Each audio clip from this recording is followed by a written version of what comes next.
It's a privilege to be in the presence of all of you mystics here today. Yes, we're all mystics. And that's why you're here and not at the church that way or around the corner, right? And for those of you who are here for the first time, my name is Reverend Avril, and I'm so grateful to be here today. I normally kind of quietly lead meditation and leave, so it's a little treat to get to do a full talk with you. And if you're not really familiar with that term, and I guess that's supposed to look like me, she's fabulous. I wish my hair would do that. So thank you.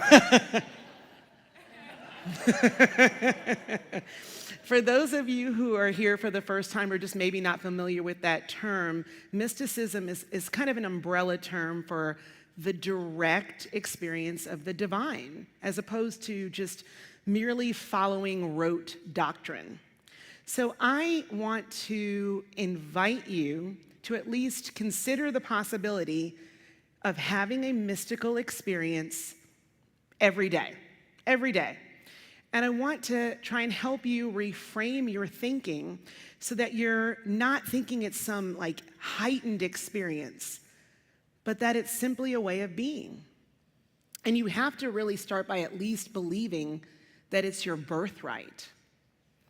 And as I share this, we always say this here at Unity North, but I want to do it again very intentionally. I invite you to shift your awareness from your head to your heart, so that as I'm talking and using words, which are limited in their capability, to try and avoid analyzing and see if you can connect with me at a level that's beyond the words.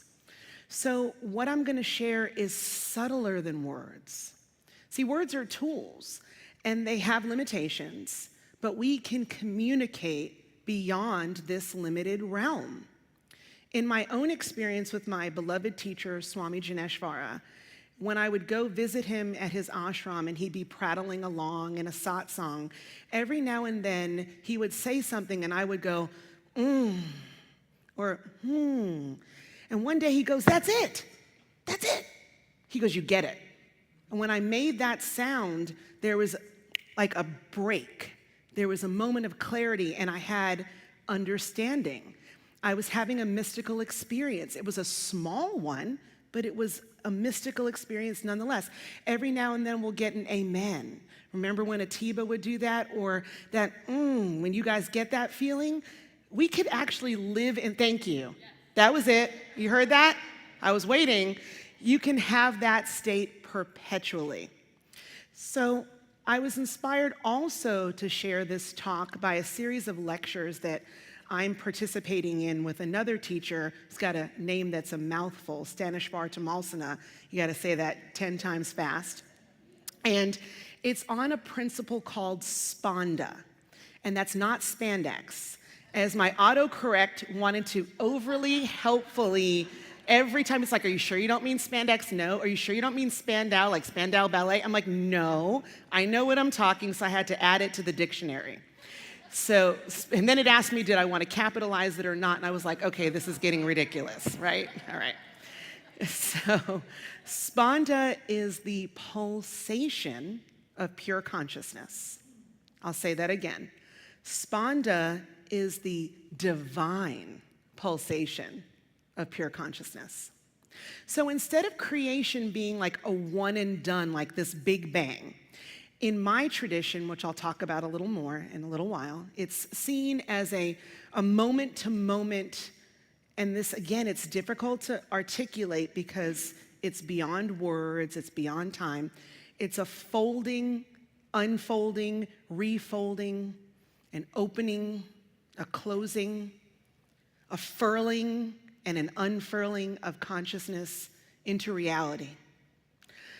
The wisdom tradition that I practice uses the image of God as Shiva closing and opening his eyes, and everything exploding into being. The tradition I am part of has many names. Sometimes it's called the Himalayan tradition, or traditional yoga meditation, and the tradition of the Himalayan masters. And these ancient teachings have been passed down like a wave, like Sponda, in an unbroken line of guru and disciple since time immemorial.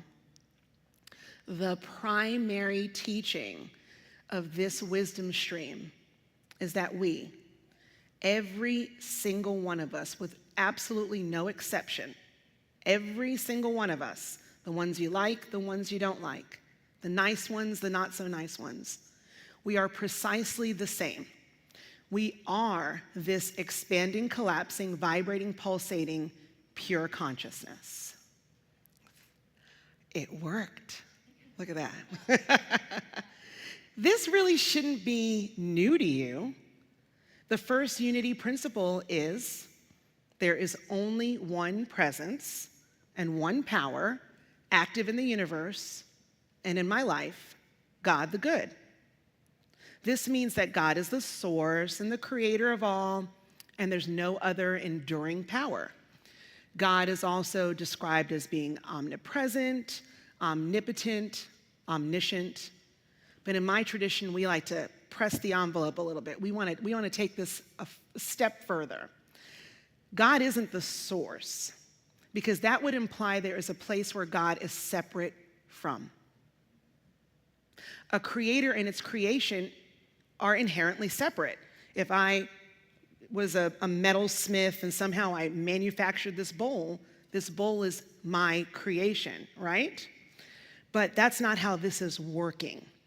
Instead of creator, we describe our experience of reality as being manifested, as arising out of, as coming out of, as being in God.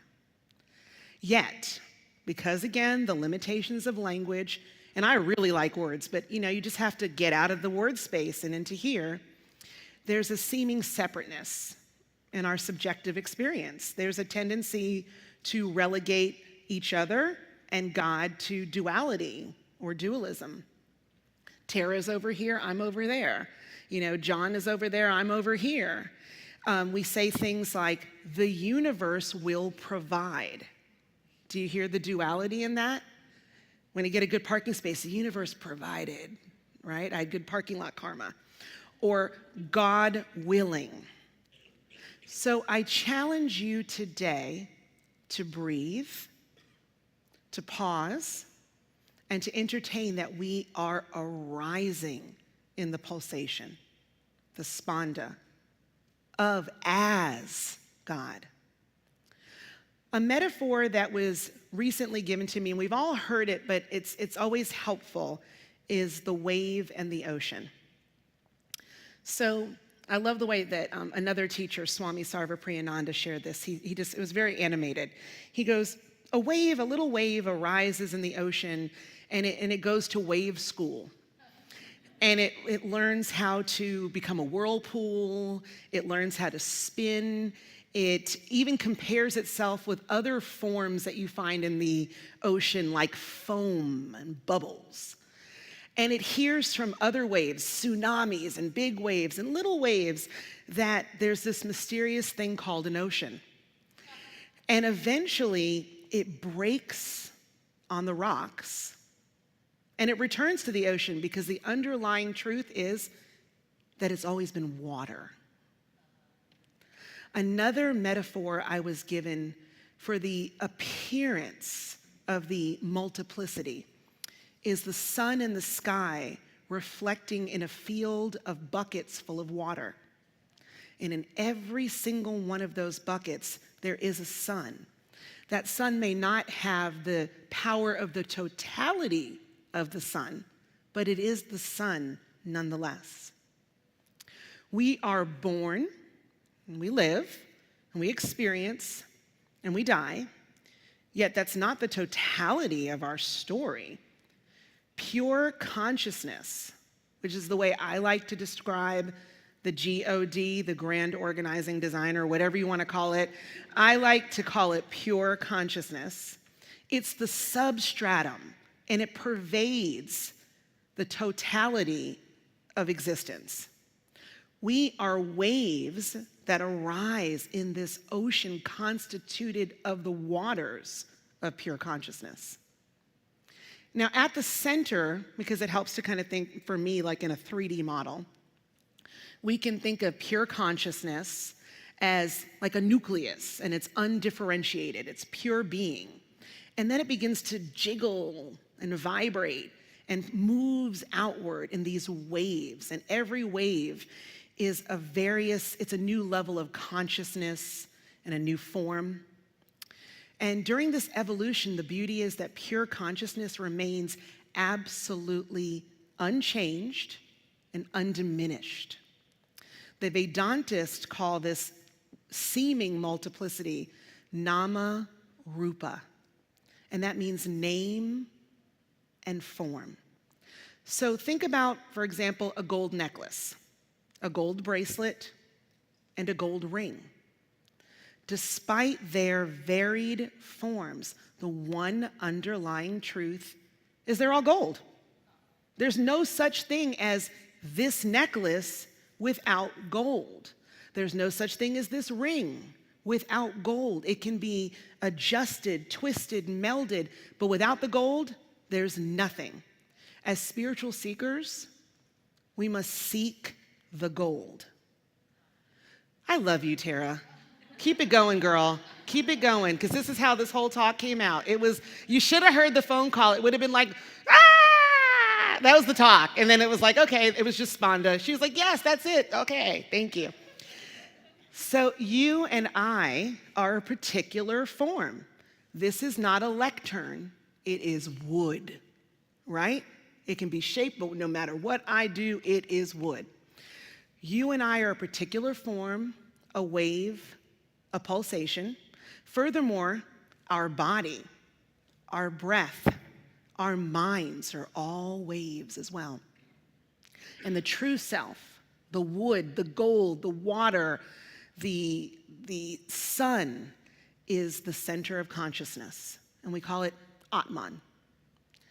The issue is that as things become formed, as they rise outward, as they move away from the center, they pick up time, they pick up space, they pick up causation, and they forget that they are the nature of the center of consciousness.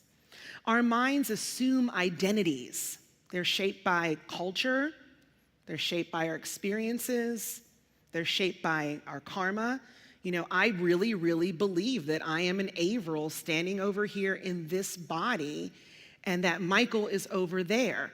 But that's not the truth. That's an illusion. We are this wave. And there's nothing wrong with me going about my own business as an Avril, but I really need to practice not forgetting that we're all one. And so the mind, it's this beautiful tool, it's a beautiful instrument, but it also veils this true knowing. So we gotta work with our mind. You know, just like a singer practices singing, a pianist practices piano. If you're a mathematician, you work with math. We have to practice this.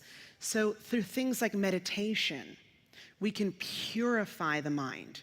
We can transform the mind to become less externally motivated, less attracted to bright, shiny objects, less worried about what's happening out there, and become more internally oriented.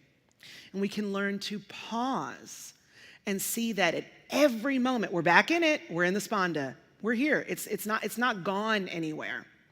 At any moment, there is the water, there is the gold, there is the formless, non-dual consciousness. It just takes practice. It takes a lot of practice, and there'll be good days and not so good days. Thank you. You guys are awesome with these cues. It is the attitude, and you can join, this is a very, very dear friend of mine, Swami Ma Tripura Shakti Bharati. They like those long names, don't they? I made it short there for you. It is the attitude to not see the mind as an enemy that needs to be controlled, because mind is still Sponda, right? But to see it as a friend that one can be with and without. So there's this particular aspect of the mind, and it kind of prevents us from experiencing constant mystical union. And it's not a bad guy. It's actually, like my autocorrect, a really overly helpful friend. Can I get something for you? Can I get something for you? Do you need something? Do you need something? You know, in my own life, my mother, God bless her, most of you know her, has dementia. And one thing that she can still really do is the laundry. And oh my God, if you put something in the wash, it's gonna get in that dryer. And it's gonna always be on high, full strength, and then it's gonna be folded. So like a lot of stuff has been shrunk now, and it's cool, but you're like, so now I have to every now and then be like, thank you, and put a sticky note on it, like, please just leave this in the wash. If it gets sour, I'll rewash it. But that's what your ego is, okay? And in my tradition, we actually call it ahamkara, which means I am maker. And its job is, it's to protect you. It loves you. It wants you to keep your body and stay alive. And it's fueled by 4 things: food, sleep, sex, and self-preservation. That's what it lives on. So anything that causes the ego to perceive an injury or something could damage it, it creates like a charge, like it's been jolted with paddles. And the result is separation. The result is any kind of unwholesome emotional state: jealousy, anger, contempt. You know, being married, you get to practice that often. Oh, I'm so angry. Oh, I'm so angry, but I love you. I'm so angry. He's right there. He's like, she's not this deep when she's at home. We believe that the wave of spanda that we walk in is our body. We believe that the thoughts that we're having, which are spanda, they're personal and unique. And we believe that we are entirely separate from the totality. However, with persistence and discrimination, the ego can surrender, and it can become a servant of pure consciousness. It can guide us toward connection. Because remember, the ego's made out of the same stuff. It wants to be like in the flow. And as I said before, we gotta floss. We gotta floss. It takes practice is the key word there. Thank you. So I love A Course in Miracles for this, because an upset is like one of those flashes in the ego. Whenever we get upset, we're separate. So there are no small upsets. They are all equally disturbing to my peace of mind. So we have to learn to temper these tendencies of the ego. And it's not mere intellectual gymnastics. It's kind of like when, and I hope everybody here loves The Matrix, the first one. Thank you. It's when Neo looks out and he finally sees the Matrix as numbers, like floating in space. We can dismantle this construct. It's very crystallized around us. And it doesn't have to happen in an unusual and psychedelic way, but that's not what I'm going for, because it's not an alternate reality. We are in it. I want to keep saying that every time you're like, what's she going to say next? Or what am I going to have for lunch? Come back, be with me. Let's float in the spanda a little more. It's not a hallucination. It's an absorption. In yoga, the highest meditative state is referred to as samadhi. A lot of you have heard that word before. I want to go to meditation and become in samadhi, right? And the funny thing is, you're already in samadhi. I want you to entertain the idea that you're in samadhi, that you're a mind being shaped both positively and negatively by habit, inhabiting a body as a separate being and going out in the world and doing stuff. You're totally absorbed all the time. Just reverse it. One of my favorite teachers, I mentioned him before, Swami Sarvapriyananda. You should look him up on YouTube. He's amazing. He says that this outward going thing, he calls it an error. He gives a metaphor of a rope that's in the dark, and it's perceived to be a snake. He goes, you remove the error of perceiving the snake to see the truth of the rope. It was never anything else but a rope. We're just confused. So the samadhi of oneness, it's your birthright. It's your true nature. And you wouldn't even be here in this room listening to this talk if your quote unquote, your higher self wasn't already pulling you back to the center. Remember I said that at the beginning? You'd have been up the street or down the street or somewhere else. You're exactly where you're supposed to be. And that pull back to your center, we call that grace, right? Who's the one pulling you? You are. Breathe into that with me right now. You are pure consciousness. That's it. This is the apical experience. Maybe you felt that in your heart. Maybe you felt a vibration of truth, a pull of longing. Rumi describes it as longing. So how do you keep that going? How do you keep kindling the fire? It's great when we're in here and we get out there, because is there really an out there? Right. We get out, thank you. We get out there and we just forget. It's just that quick. Like somebody cuts you off on the way out of the parking lot. Right. Because, we're trying to make that crazy U-turn, traffic light, right? We're trying to make that crazy U-turn and everything in here is gone that quickly, right? That's why we have to practice. It's not that we're not good at this. That's very distracting. It's like a squirrel.